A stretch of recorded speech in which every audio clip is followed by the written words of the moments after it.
Florida's housing market is seeing major pullbacks in six of the largest metro areas, driven by one very specific type of buyer. I'll tell you who that is and what it could mean for the rest of the market. We'll also take a look at where rents are heading, and spoiler alert, it's not looking good for renters this year. Plus, mortgage delinquencies just ticked up again, but who's actually feeling the pain, and is this the correction doomers have been waiting for? And finally, I've been visiting and talking to some of the biggest home builders in our market about their inventory and incentives, and what they're saying might surprise you. Stick with me because I'll be breaking down what all this is translating to right here in Southwest Florida, including the latest pricing, inventory, and buyer activity we're seeing on the ground. Let's get into it. So our first story comes from Redfin News, and the demand for vacation homes dropped to the lowest level since at least 2018. You can see right here the chart showing back in 2021 we had our all-time high at 258,000. Now this isn't just specific to Florida, but to the nation overall. And you can see now we're down to 86,604 in 2024, and I'm expecting to see that even decline even more in 2025. The big story here, though, is the demand for vacation homes is falling fastest in Florida. And again, as I said in the headlines, 6 out of 6 of the largest metro areas in Florida. That includes Miami, which is number one right here. That's dropped 32% year over year. Then we also have other Florida metros would be Orlando down 28%, Fort Lauderdale down 28%, West Palm Beach 23, and Tampa 20. And then we also had the Jacksonville area coming in at negative 14% year over year. Now, the other thing that's very surprising about this is while those vacation mortgages are declining in Florida, they're still more common in West Palm Beach than anywhere else. West Palm Beach has second home mortgages making up over 5% of all mortgages in 2024. So that's the highest share of any metros in the analysis. The next story comes from Zillow. That's the CPI shelter forecast for April 2025. Persistent rent growth is expected throughout the summer season. We did just see the rent inflation come in, and it's remaining elevated now, but they are predicting that it will soften by 2025. But if you are on the sidelines right now and you're a renter, it doesn't look too good in the short term, at least for right now. And who knows by the end of 2025 whether we'll actually see that softening or not, depending on what the Fed is going to do with the rates. Now, this is actually an adjusted forecast. They were expecting 3.69%, and now they're actually seeing that increased up to 4.37%. So the seasonally adjusted CPI actually did increase more than they projected last time they put this report out over a month ago. The two biggest dynamics here are the increased rental demand because affordability of housing has been such a bog to a lot of buyers right now. And then also the leases that are renewing, they're renewing with higher rents. So landlords could be actually, aiming to bring rents up to market levels more quickly because of the economic uncertainty ahead that's been playing out over the last couple of months with the bond market and the stock market. Next story comes from the Mortgage Bankers Association, the MBA. So mortgage delinquencies increased slightly in the first quarter of 2025. 4.04% of all loans outstanding at the end of the first quarter were in delinquency.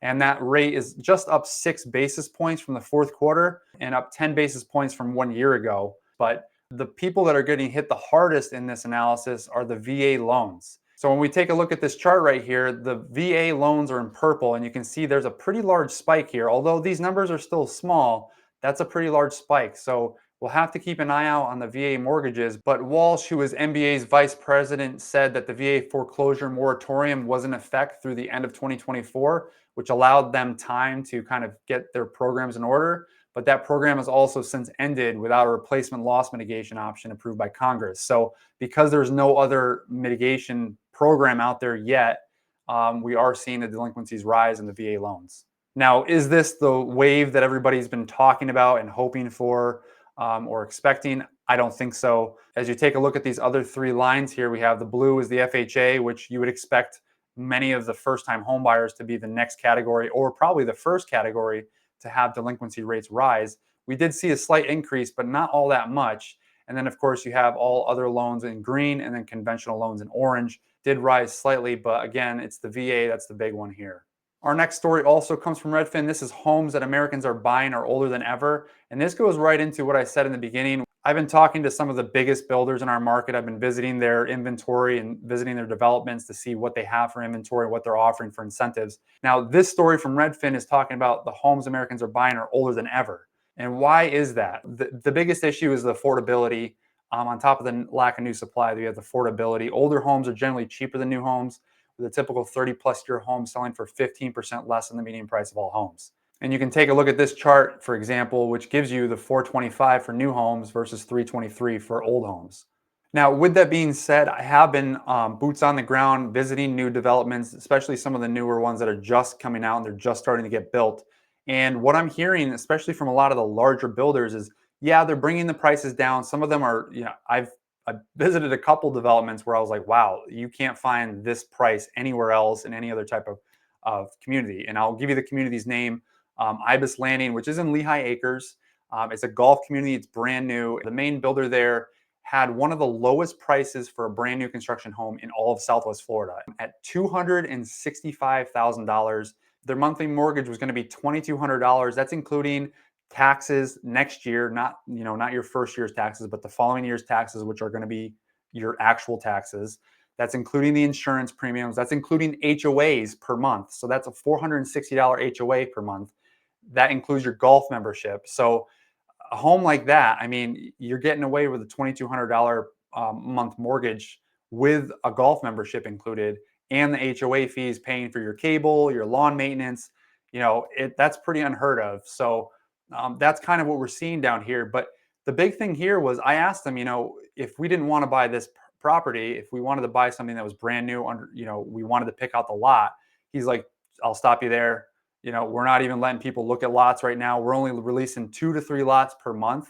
So that gives you an idea of what builders are going through right now. They've already adjusted, they've already made the adjustments. They're not releasing a ton of lots, so they're not going to be overbuilding. They're building basically to demand right now. So you're not going to see people overbuilding. You're not going to see, and they've adjusted their prices enough now to the point where they found their sweet spot. They know like this is where we're at. The rep that I was talking to for this community, he said, for a while over the last 6 to 8 months, had only sold about 4 homes per month. He's like, this past month, we found our sweet spot with the pricing. We've sold 60 homes in this past month. So that gives you an idea. Demand is definitely there. It's for the right price. And I think we're starting, like I said in the last video, I think we are starting to see a little bit of a bottom here. I won't say that it is the bottom, but I think we're starting to come to at least some kind of a homeostasis between, the buyer demand and sellers selling, especially when it comes to new builds. Now let's take a look at our Lee and Collier County. So Lee County includes Fort Myers, Cape Coral, Bonita Springs, Estero, Lehigh Acres, even Alva and Buckingham, as well as it actually does include Captiva and Sanibel as well, but those are a little bit different markets than the mainland. So starting us off here, median sales price are at $390,000. That's up just 1.3% from last week. But again, like I said, the gap is closing between the highs and lows. So I think we're starting to find our median sales price here. We're starting to come in around $400,000, maybe $396,000 as kind of the sweet spot. Like I said, where builders are finding theirs, I think resale homes are also finding their footing as well. Closed sales here, we did drop quite a bit this past week. Now this is just over the last 7 days, so we can see some pretty drastic swings week to week, but we're at the beginning of the week and we're at 244. So I expect when we look at this chart next week, we'll probably see a lot smaller dip. But again, because it's only Tuesday, we only have a couple days worth of stats in for the week and we're already at 244. So who knows, we might even see this go up close to or even above last week's closed sales volume. New listings on the market. Again, you can see our trend is still declining. So we're seeing less and less new listings come on the market each week. We're down at 472. That's down 8.2% from last week. And I expect with kind of things slowing down as we get into the summer, we'll start to see this decline even further.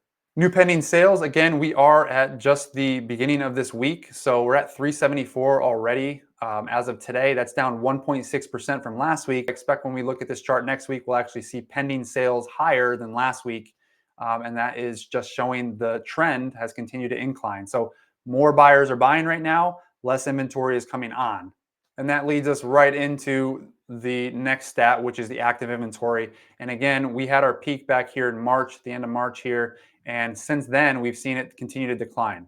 All right, now let's jump over to Naples area. If you're looking in the Naples area or even Marco Island, these are going to be the stats for this area. I do these separately because, as you can see, the median sales price is a totally different environment, totally different market down here in Collier County.